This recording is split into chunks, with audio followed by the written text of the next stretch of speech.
Bueno, continuamos con la temática de segmentación y en particular con la segmentación de puntos.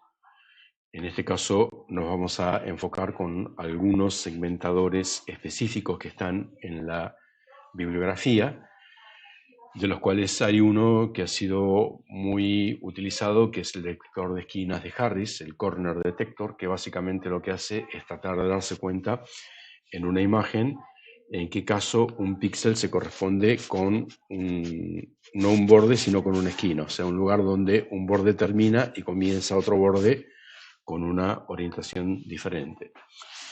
Eso se logra utilizando lo que se llama un tensor estructural, o sea, es una matriz que tiene sumatorias de derivadas parciales.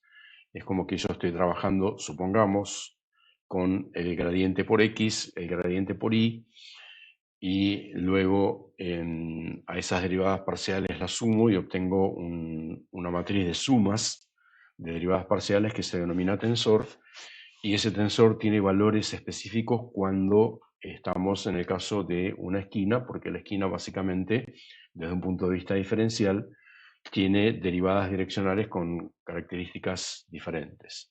Eso se hace encontrando autovalores.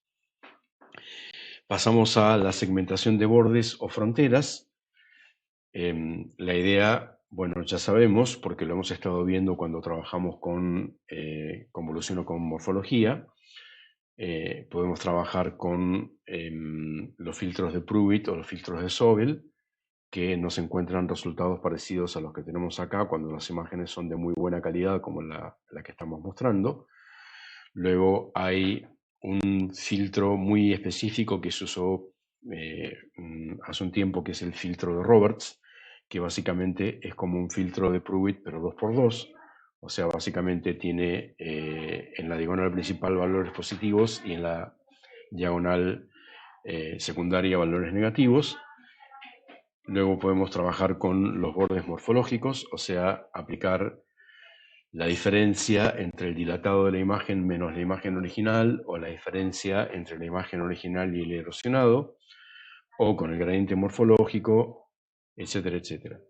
Bueno, ya sabemos, al igual que nos pasaba con el laplaciano para detectar puntos, estos segmentadores son frágiles porque normalmente se confunden o encuentran fronteras de muy baja calidad cuando la imagen tiene ruido, aún cuando tiene ruido leve, porque en general son operadores diferenciales y que por lo tanto amplifican el ruido. De todos los detectores de bordes que hay en la bibliografía, el más famoso, el más popular y que ha sido muy utilizado es el filtro de Cani, que básicamente lo que hace es evalúa la existencia posible de bordes siguiendo estos 5 pasos. Primero aplica un filtro gaussiano, adaptativo en función de cómo es la imagen o estático, para reducir el ruido local. Luego a cada píxel le calcula el gradiente utilizando el operador gradiente que ya vimos, donde retiene para cada píxel la magnitud y la orientación del gradiente.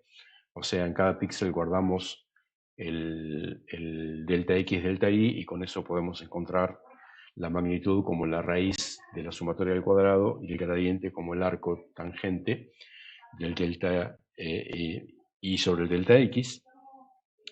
Luego retenemos solamente los máximos locales del gradiente, o sea, retenemos solamente los píxeles para los cuales el valor absoluto del gradiente en ese píxel sea estrictamente mayor que el de sus 8 vecinitos. Y luego trabajamos con 2 umbrales. Tenemos un umbral de borde robusto, o sea, estamos eligiendo un umbral más alto que deja pasar solamente algunos pocos píxeles como candidatos a que por ese píxel transcurra un borde, y un umbral más bajo que nos permite encontrar bordes más frágiles. O sea, al ser más bajo el umbral voy a tener más puntos, pero es posible que tenga mayor confusión. Si el umbral es más alto, tengo muchos menos puntos, pero es muy poco probable que tenga confusión en ese punto. Y luego existe un paso que se conoce como histéresis, que básicamente lo que hago es voy agregando píxeles de los bordes frágiles a los bordes fuertes que se van construyendo, cuando existe algún tipo de conectividad local. O sea, voy a utilizar la orientación del gradiente, sobre todo la orientación del gradiente de los píxeles fuertes, para buscar píxeles frágiles que estén en una misma orientación o en un mismo lugar. Acá estoy asumiendo que mi borde localmente tiene una dirección lineal. Entonces, si tengo un píxel fuerte que pertenece al borde y conozco la orientación de ese píxel fuerte, entonces voy a salir a buscar píxeles débiles que estén a lo largo de esa misma orientación. Si encuentro uno, lo agrego a mi segmentación y sigo iterando ese paso hasta llegar a una condición de equilibrio donde no quiero agregar más píxeles débiles porque corro el riesgo de deteriorar la orientación. Este método, bueno, realmente funciona mucho mejor. Acá tenemos a la izquierda la implementación del detector de bordes de Kani sobre la imagen de Elena que implementó Félix, comparada con los detectores de bordes que vienen provistos nativamente dentro de MATLAB, el de Roberts, el operador cross que dijimos recién, y el operador de Sobel que vimos en su momento en la materia. Entonces vemos que, bueno, finalmente Kani encuentra una gran cantidad de bordes que a los otros dos se le pierden, encuentra bordes con mucha mejor calidad y con mucha mejor continuidad, y aún en las regiones más dudosas, donde están las curvaturas de la cara, también encuentra cosas muy sensibles. De alguna manera, a la cara, como la cara tiene curvatura, la robotiza, por decirlo de alguna manera, o sea, los ojos y la nariz y la boca se vuelven demasiado rectilíneos, pero bueno, esa es la naturaleza del método. ¿Sí? No le podemos pedir a un método que sea tan adecuado. Faltaría comparar en esta imagen qué es lo que ocurriría con el laplaciano, pero bueno, créanme que el laplaciano generaría una imagen tremendamente sobresegmentada y muy ruidosa. Bueno, la transformada de Huff, sí, por razones que ignoro, Huff se pronuncia así en inglés, se basa en una astucia que es realmente muy creativa, que es una dualidad que existe entre puntos y líneas cuando yo represento a una línea recta. En este caso, la línea recta que tenemos aquí la represento como ordenada al origen y es pendiente por X más ordenada al origen. Entonces los parámetros que me permiten representar cualquier línea recta los puedo representar simplemente con su ordenada al origen y su pendiente. Entonces ese punto MB lo represento acá con este punto, ¿sí? O sea, en el espacio de ordenado al origen y pendiente, cada recta aquí se representa con un punto en este lugar. Bueno, otras rectas que yo tengo aquí representan otros puntos, otras rectas que yo tengo aquí representan otros puntos, y la dualidad que es interesante es la siguiente. Todas las rectas que pasan por un mismo punto en el dominio de la imagen se representan como puntos que pertenecen a la misma recta en el espacio transformado. Y la recta que pasa por dos puntos en el dominio de la imagen es el punto que se corresponde con la intersección de las dos rectas en el espacio transformado. ¿Sí? Existe una dualidad que es realmente muy interesante y que, bueno, luego se puede generalizar a otro tipo de primitivas geométricas. ¿Sí? Por el momento trabajémosla solamente con las líneas rectas.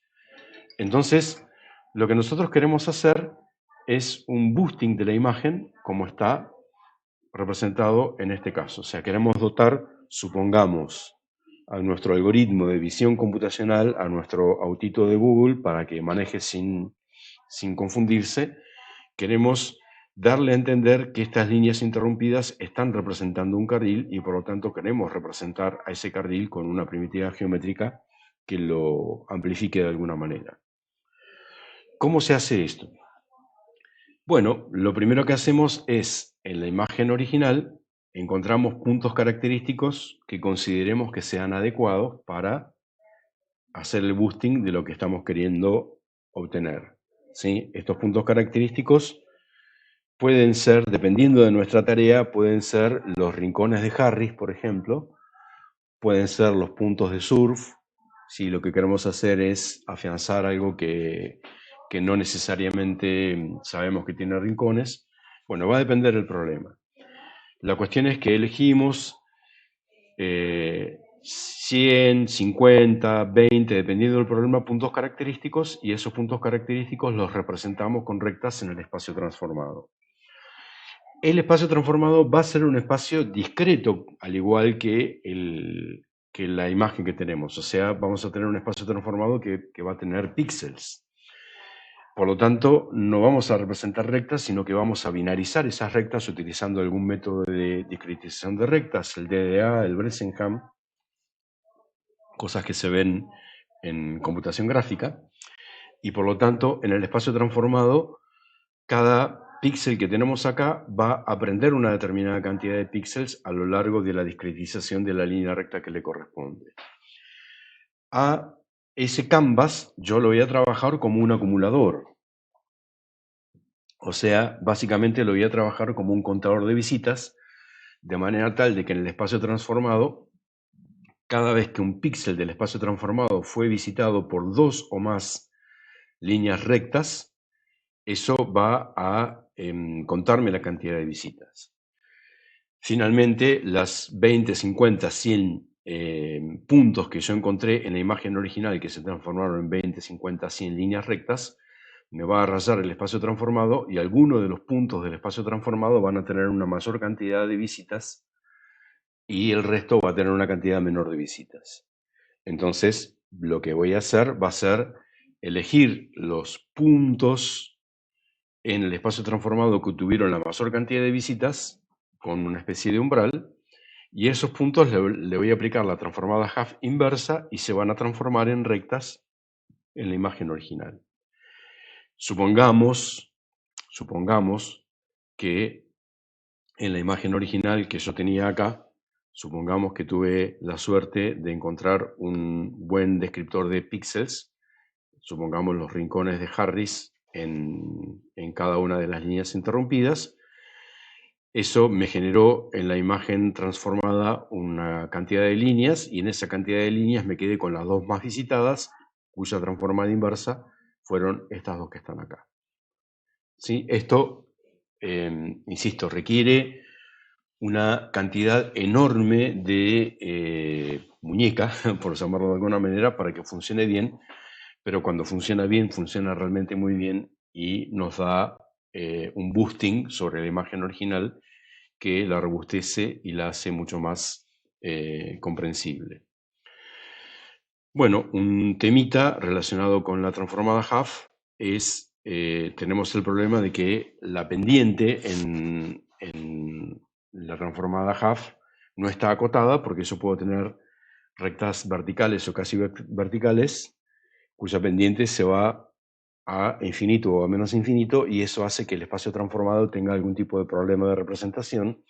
Entonces se utiliza una representación alternativa, ρ de tita, donde ρ representa la distancia del punto más cercano de la recta al origen y tita el ángulo respectivo.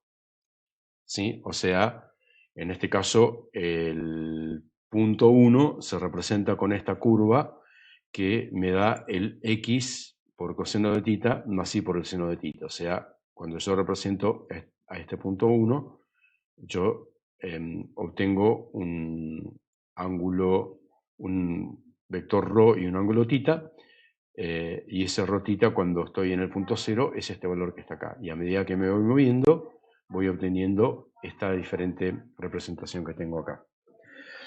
Esa transformación de puntos en cosenoidales se conoce como transformada de Radon, y tal vez más adelante tengamos la suerte de verla con un poco más de detalle. La transformada de Radon es la que se obtiene también cuando nosotros estamos trabajando con tomografía. O sea, en la tomografía yo estoy trabajando con un objeto en 3D y lo estoy analizando con un sensor plano, o sea, estoy viendo un corte, una feta de ese objeto 3D, y el sensor plano va moviéndose alrededor del objeto, por lo cual voy teniendo vistas de este objeto para diferentes ángulos de corte. Entonces, básicamente lo que me devuelve el sensor son las diferentes intensidades que yo fui obteniendo para diferentes planos de corte y básicamente el senograma, que es lo que se obtiene, o el cosenograma de esta imagen, aplicándole la transformación radón inversa, me permite ver cómo era el objeto original gracias a este método de escaneo. Bueno, simplemente para terminar, mencionamos que la transformada Huff existe para diferentes primitivas geométricas, o sea, existen otras dualidades entre objetos geométricos en la imagen y puntos en el espacio transformado. Por ejemplo, yo tengo la transformada Huff para círculos, donde un círculo en la imagen de entrada se representa como un punto en la imagen de salida y un punto en la imagen de entrada se representa como un círculo en la imagen de salida. En este caso, la transformada es triparamétrica porque lo que estoy utilizando para representar es ABR. Entonces, acá lo que tenemos es el caso de un boosting donde estos puntos que estaban puestos acá en blanco aislados se transformó cada uno en estos círculos que están acá. O sea, yo tendría que contarlos, 1, 2, 3, 4, 5, son 12 puntos. Supongamos cada punto se transformó en cada uno de sus 12 círculos. Luego, para esos 12 círculos, encontré los 3 puntos en el espacio transformado que fueron visitados por la mayor cantidad de círculos. Hago la transformada radón inversa de estos 3 puntos que están acá y obtengo 3 círculos que son los que maximizan el problema geométrico de encontrar la menor cantidad de círculos que pase por la mayor cantidad posible de puntos. O sea, yo puedo encontrar desde un punto de vista geométrico soluciones a problemas geométricos bastante complejos como el que acabamos de plantear. Más relacionado con detección de bordes o detección de fronteras, uno de los métodos más populares y que más publicaciones y más propuestas generó es el tema de contornos activos o snakes, que se basan en un regularizador o un minimizador de una función, el cual se aplica en forma iterativa. ¿Sí? ¿Cómo trabaja esto? En las imágenes que tenemos acá de prueba, de imagen sintética, se trabaja con un primer paso que es supervisado, o sea que requiere cierta asistencia. Yo puedo trabajar con una solución inicial que trabaja por el exterior y luego trato de minimizarlo, o puedo trabajar con la aproximación inversa, que es trabajar con el interior y maximizarlo. ¿Sí? Esto en la bibliografía lo representan o lo idealizan de alguna manera como que yo estoy poniendo un globo que contiene al objeto y luego quito aire y de esa manera el globo se va desinflando hasta que abraza perfectamente el objeto, o a la inversa, coloco un globo adentro del objeto y luego inflo el globo hasta que el globo queda atrapado por la frontera del objeto. Bueno, el regularizador, o sea, el minimizador, trabaja con una ecuación diferencial que tiene varios parámetros. Hay uno de los parámetros que, bueno, obviamente es el que va inflando o desinflando el globo, o sea, hay un gradiente que va buscando, supongamos para nuestros ejemplos donde estamos queriendo desinflar, va queriendo hacer que el objeto se vuelva más pequeño, por lo tanto hace que todos los puntos avancen hacia encontrarse en un lugar en común. Luego hay un segundo elemento de esa ecuación diferencial que lo que busca es una fricción cada vez que yo tengo una diferencia en la luminancia. Entonces, si no hay diferencia en la luminancia, la fricción es cero o es muy baja y permite que cada punto de ese contorno activo se vaya moviendo sin ningún tipo de resistencia. Ahora, cuando hay cambios de luminancia, hay una fricción que hace que ese punto se mueva menos porque la fricción lo retiene. Y hay también en algunos casos un tercer parámetro que es un parámetro de curvatura que le impide o le evita o le dificulta a 3 o más puntos contiguos que no estén en la misma recta. Es como que si yo tengo un punto que va queriendo meterse muy adentro, el operador de curvatura también le va impidiendo que se meta muy adentro, o si tengo un punto que se va quedando muy afuera, el operador de curvatura lo va arrastrando porque sus vecinitos lo van moviendo. Entonces, yo le doy a ese algoritmo una inicialización supervisada y luego lo dejo suelto hasta que llega a una situación de equilibrio donde ya no avanza más porque o la fricción se lo impide o la curvatura se lo impide o no hay cómo seguir desinflándolo y ahí el algoritmo se detiene. ¿Sí? Como vemos, esto va a producir una segmentación cuya calidad va a depender de la cantidad de puntos originales que tenga la curva que yo le doy. Y bueno, como vemos también, depende de la cantidad de iteraciones. En este ejemplo que estamos mostrando, con 5 iteraciones todavía detecta de una manera medio pobre y por ahí tengo que dejarlo una gran cantidad de iteraciones y por lo tanto el costo es realmente muy alto. Pero bueno, este método, insisto, ha sido muy popular, ha sido muy utilizado en la bibliografía, sobre todo en la década del 80 y década del 90, que es donde fue más propuesto. Hay una cantidad de contextos donde el contorno activo es realmente el único que funciona o el que mejor funciona. La imagen de la izquierda es una imagen sintética que intenta generar cómo se verían determinados objetos utilizando captura activa, ultrasonido. En realidad estamos haciendo un modelo de radar con esta imagen, pero con el ultrasonido ocurre lo mismo. Si ustedes pueden seguramente recordar o imaginarse cómo es una imagen, por ejemplo, cómo es ecografía, cuando van al médico por algo que les duele o algo por el estilo, les pasa la ecografía o, bueno, en el caso de las gestantes también, para ver el bebé. Bueno, se ve que esas imágenes son muy, muy ruidosas y luego de lo que hemos estado haciendo en la materia, ustedes pueden representarse con toda claridad que ese tipo de imágenes no van a ser fácilmente segmentadas con ninguna de las cosas que nosotros conocemos. Bueno, contornos activos es probablemente el único de los métodos que produce algo que tiene algo de significado o algo de utilidad con ese tipo de imágenes con las cuales estamos trabajando. Bueno, luego hay otras formas de hacer el avance, o sea, se pueden hacer también con métodos de programación evolutiva, que bueno, lo vamos a ver más adelante cuando veamos reconocimiento e identificación, se pueden hacer con métodos de flujo del gradiente, pero bueno, básicamente la idea es que estamos trabajando con un regularizador. Bueno, un método que es muy, muy práctico y tiene muchas ventajas, y sobre todo en 3D, pero lo vamos a ver en 2D primero, es el método de marching, en este caso marching squares, cuadrados marchantes.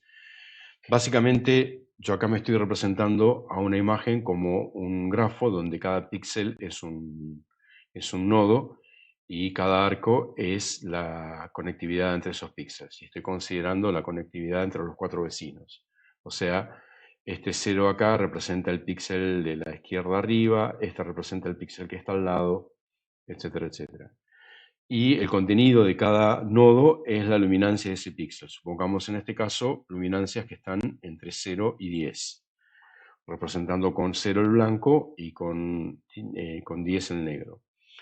Entonces yo planteo un valor umbral, supongamos 5, y lo que quiero hacer es obtener la frontera, en este caso es una frontera vectorial, o sea, no estoy obteniendo píxeles, sino que estoy obteniendo vectores. Estoy trabajando con algo que geométricamente está en el continuo. Estoy teniendo un conjunto de vectores que determinan una poligonal que me separa a el conjunto de píxeles cuya luminancia es mayor de 5 del conjunto de píxeles cuya luminancia es menor que 5. Ese es mi objetivo. Entonces, en su versión de orden 0, en su versión más simple, Marching Squares básicamente trabaja por celdas, o sea, va trabajando de a 4 píxeles, va trabajando el subgrafo de 2×2, y se pregunta por cada una de las posibles 16 condiciones, porque no hay más, porque se trata de 4, de las 16 condiciones de que los vértices de ese subgrafo estén por debajo o por encima del umbral. Por ejemplo, yo tengo aquí 4 que están por debajo del umbral, entonces no hay vector que separe.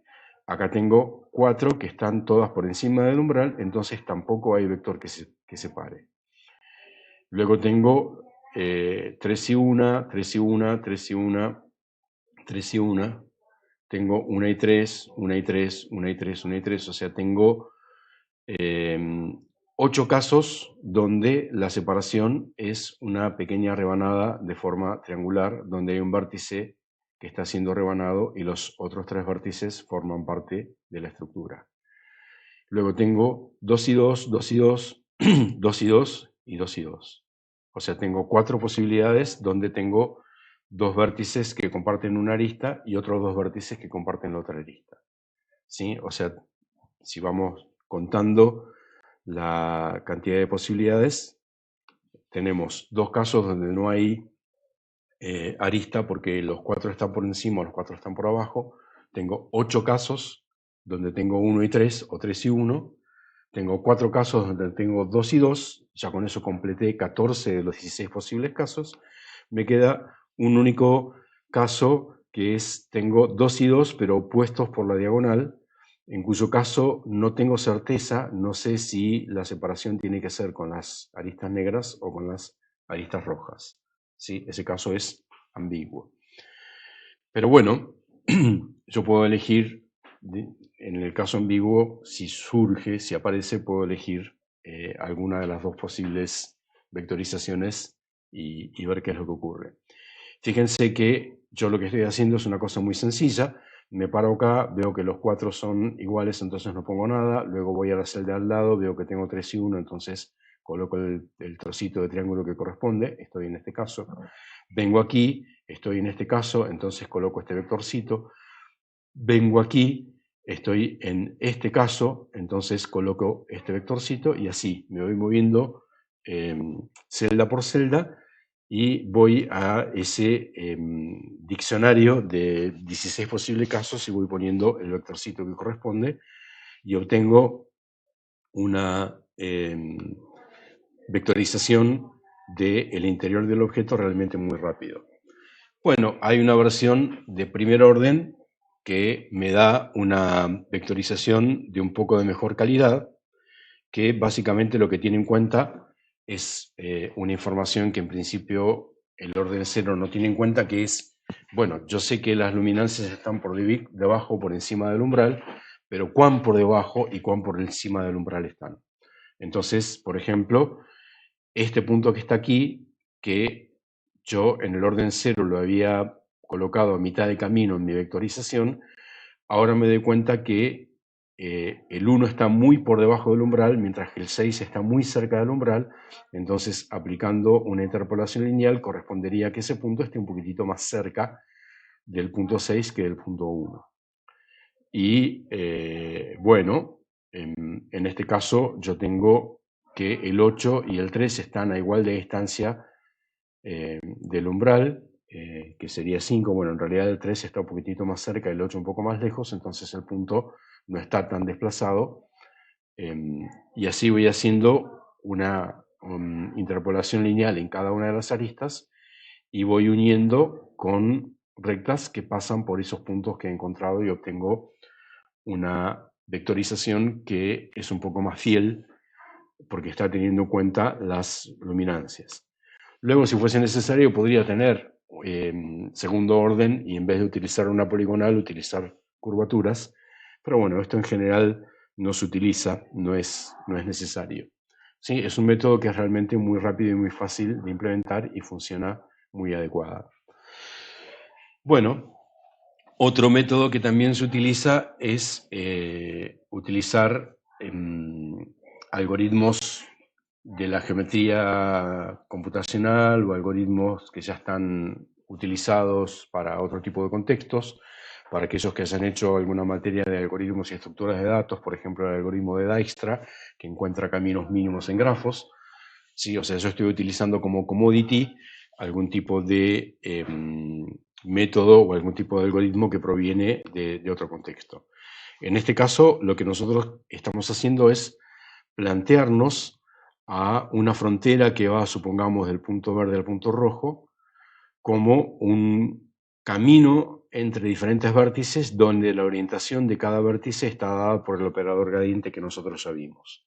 Entonces, lo que hacemos es buscar un posible camino que pase por los píxeles de la frontera y sus gradientes y que minimice la diferencia de luminancia entre píxeles de acuerdo a ese criterio, de acuerdo a ese gradiente. Entonces, básicamente, termino encontrando esa frontera utilizando un algoritmo de camino mínimo, tal cual nos permite hacer el algoritmo de Dijkstra.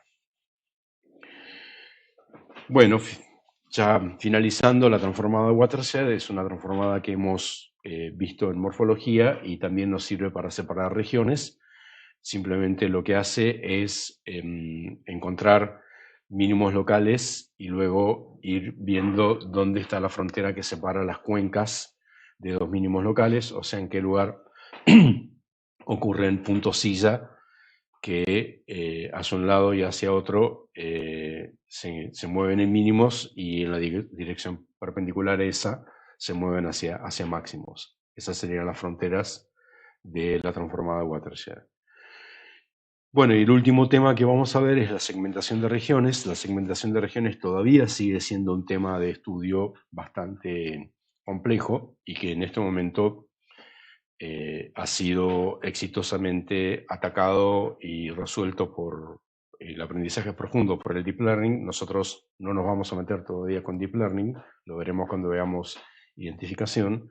Así que vamos a hacer una reseña de los métodos tradicionales de detección de regiones, donde, bueno, como muestra esta imagen de muestra, el objetivo que estamos queriendo hacer es segmentar a las regiones en función de algún tipo de contenido semántico. O sea, a esta región yo la llamaría suelo desnudo, a esta región yo la llamaría vegetación, a esta región la llamaría tigre, a esta región la llamaría agua. Se ve que está muy idealizada la segmentación que estamos queriendo hacer. Pero bueno, ese es el objetivo en principio tal cual está planteado. De todos los métodos, posiblemente el más popular, el más costoso computacionalmente, es el basado en grafos, utilizando modelos de Markov que a veces se denominan modelos de Markov ocultos. Estos modelos utilizan, al igual que en el caso del Maximum Likelihood, utilizan un modelo probabilístico que aprovecha el teorema de Bayes. Entonces, nosotros necesitamos 3 puntos de partida. P de W es la probabilidad a priori de que un píxel pertenezca a una clase. Eso no lo sabemos y lo tenemos que imaginar de alguna manera. O sea, es como que en esta imagen yo tengo que decirle, y bueno, más o menos vegetación es el 50%, más o menos tigre es el 20%, más o menos suelo desnudo es el 20% y más o menos agua es el 10%. Con eso hacemos el P de W para cada una de las 4 W clases que tenemos. P de F son las probabilidades, que en realidad son las frecuencias relativas, porque yo sí lo puedo calcular analizando la imagen.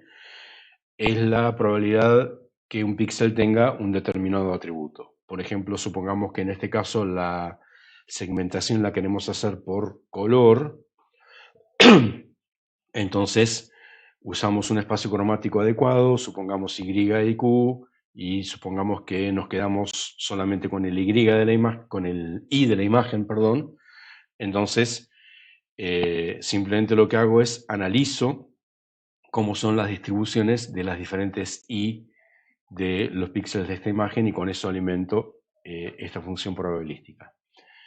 Y luego tengo una probabilidad condicional que es cuál es la probabilidad de que un píxel con un determinado atributo pertenezca a una clase. O sea, si un píxel tiene un valor de I0,5, ¿cuál es la probabilidad de que pertenezca al suelo, al pasto, al tigre o al agua? Con eso puedo aplicar el teorema de Bayes, que me dice que la probabilidad posterior, la probabilidad de que un píxel pertenezca a una clase dado que su observado es f, sale con esta cuentita que está acá, que es la probabilidad condicional de w dado f por la probabilidad a priori de f, dividido todo la probabilidad de w. ¿Sí? Esta es la idea principal del modelo de Markov. ¿Cómo trabaja esto? Básicamente, la suposición es que regiones contiguas, idealmente los píxeles, pertenecen a una misma clase. ¿Sí? Acá yo tengo una imagen segmentada en regiones contiguas. Esto se podría haber hecho por watershed, pero en principio lo vamos a pensar más para píxeles que para regiones contiguas. Y lo que estoy suponiendo son como grafo en el cual voy a trabajar las conectividades entre las diferentes regiones. En el caso de píxeles, típicamente trabajamos con una conectividad muy simple, que es un grafo de dos nodos y un arco, donde los dos nodos son dos píxeles vecinos y el arco es la vecindad entre esos píxeles.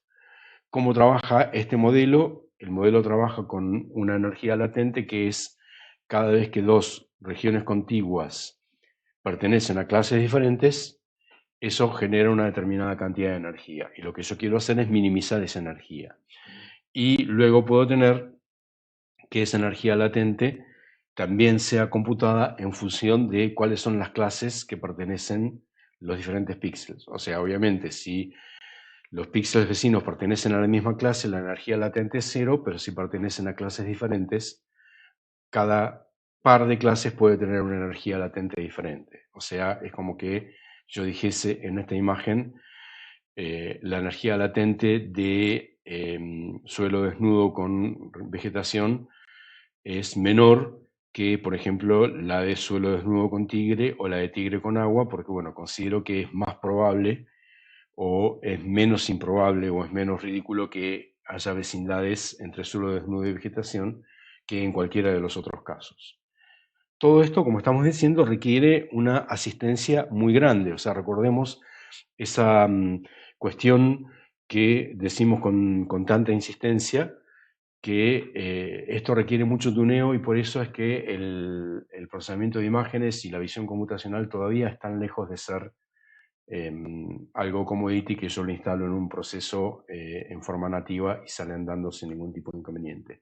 Todavía nos falta mucho para llegar a esa situación. Bueno, acá tenemos un ejemplito.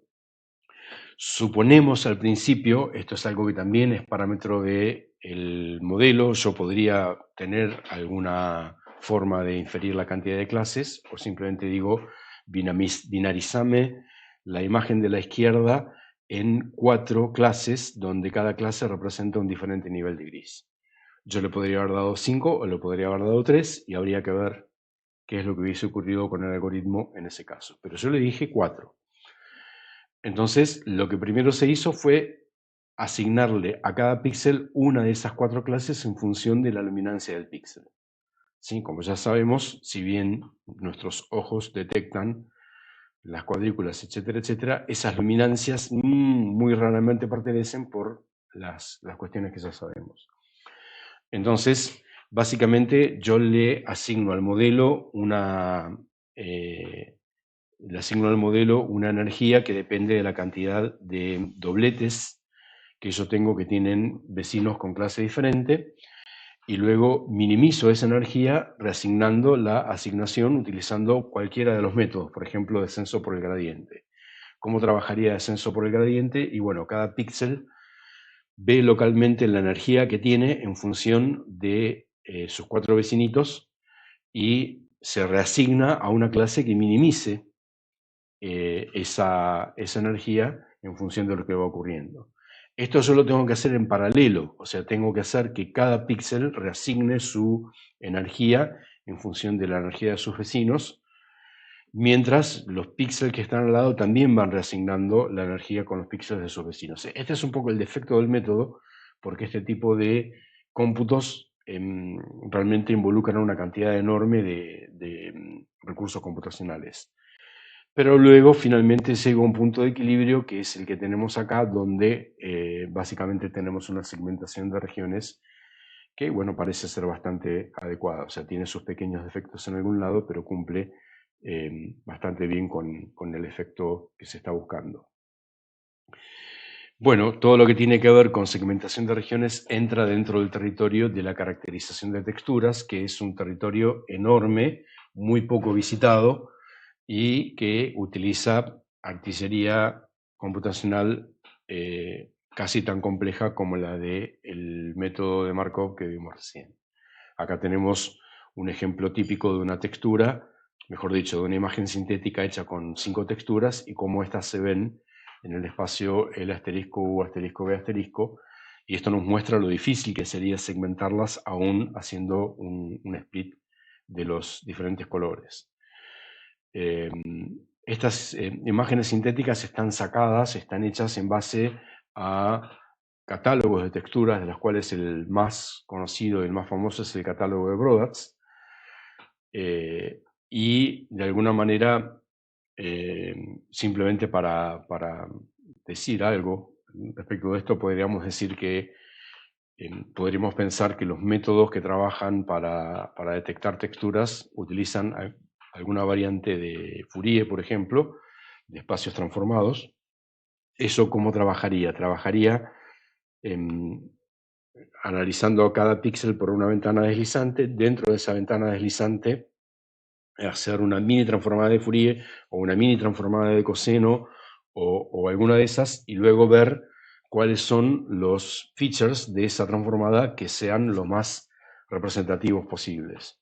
¿Sí? Esto, bueno, lo vamos a ver luego más adelante cuando veamos identificación, pero se puede hacer. O sea, yo encuentro las mini transformadas de Fourier de todos los píxeles y luego a todas esas mini transformadas de Fourier, que serían puntos de una población de n por n, le minimizo la dimensionalidad utilizando componentes principales, utilizando cualquier método estadístico, y de esa forma encuentro cuáles serían los componentes de frecuencia que me permiten discriminar con mejor calidad a cada una de las texturas en función de los parámetros de sus mini transformadas de Fourier.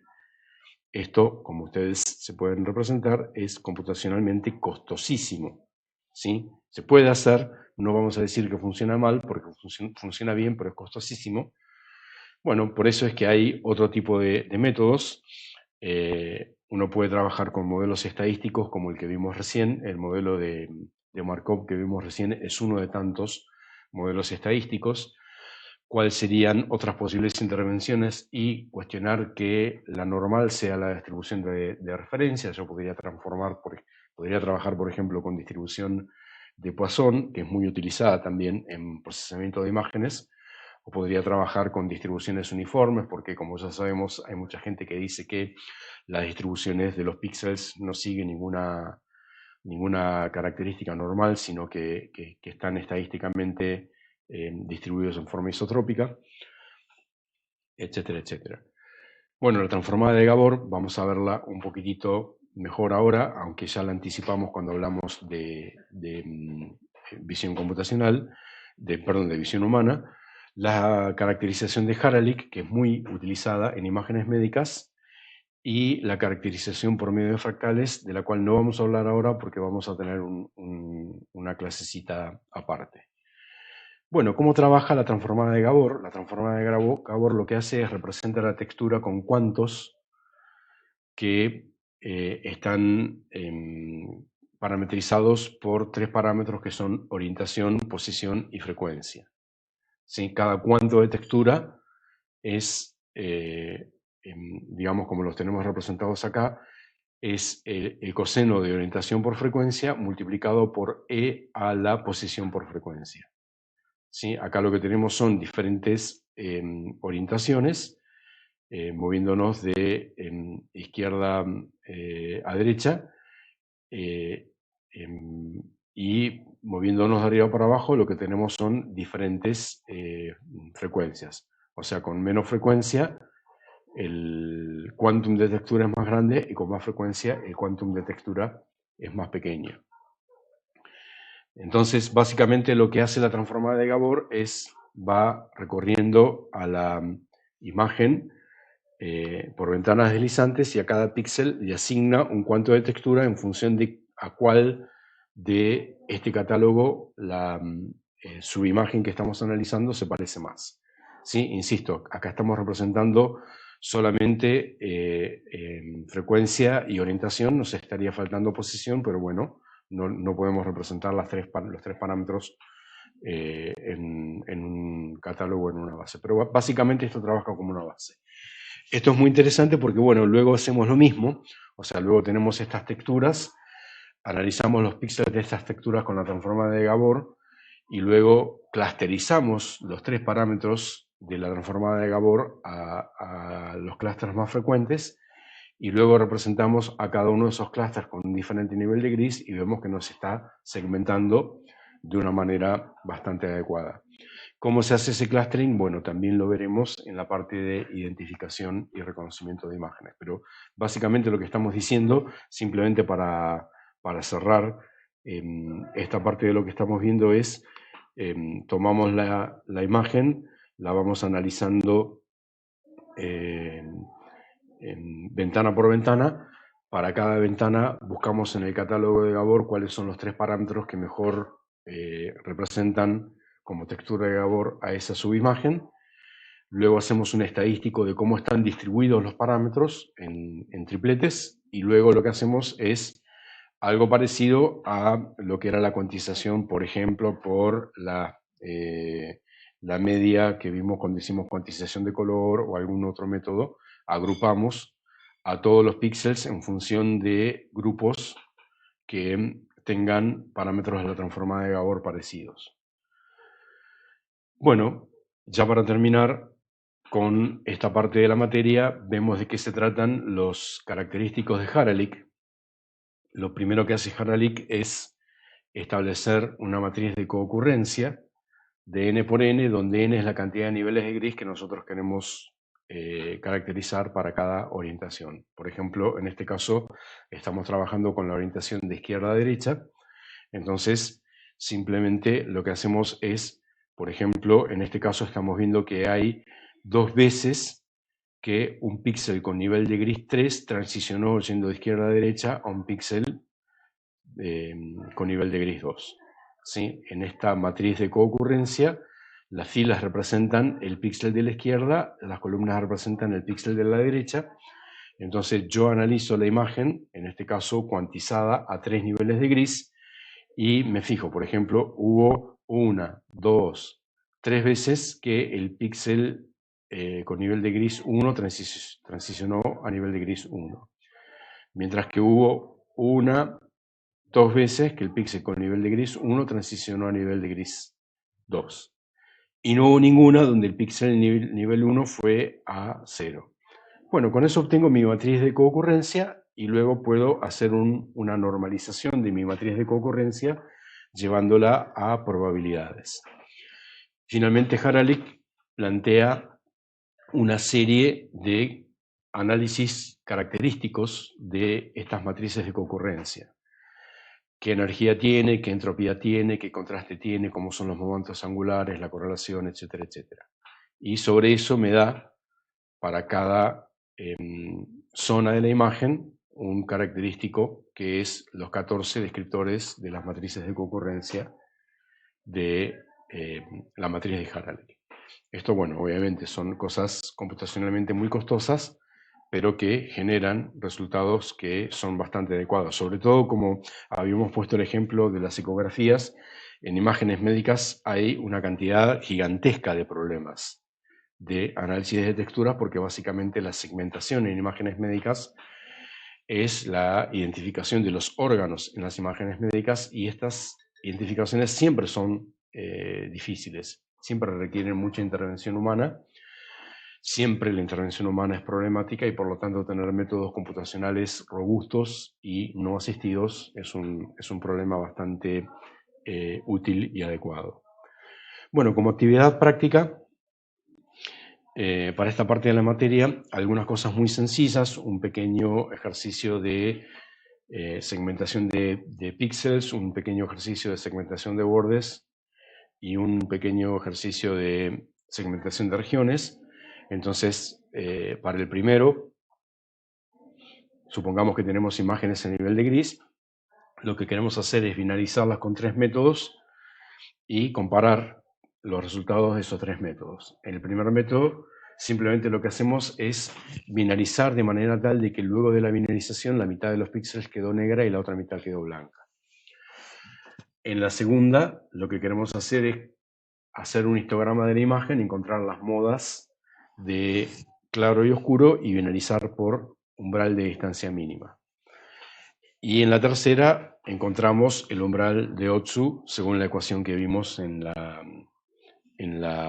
materia en la clase, en la parte anterior de la clase.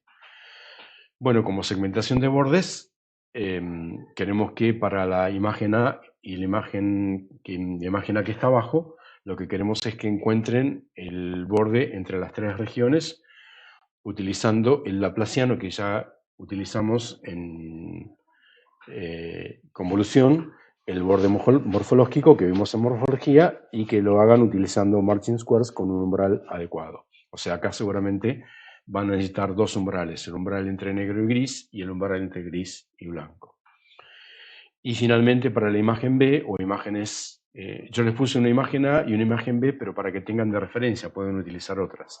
En una imagen como la B, supongamos que nos queremos posicionar en esta región y cambiar el color de esta región, entonces hacer el llenado de color de esa región utilizando el operador de varita mágica que les va a explicar Félix seguramente, pero que bueno, básicamente es una especie de, digamos, crecimiento de regiones basado en similitud. Bueno, con esto terminamos con la primera parte de procesamiento de nivel intermedio, que es segmentación. Vamos a ver una pequeña clasecita de fractales y luego vamos a pasar a la clase de descriptores y representadores. Nos estamos viendo, que estén muy bien.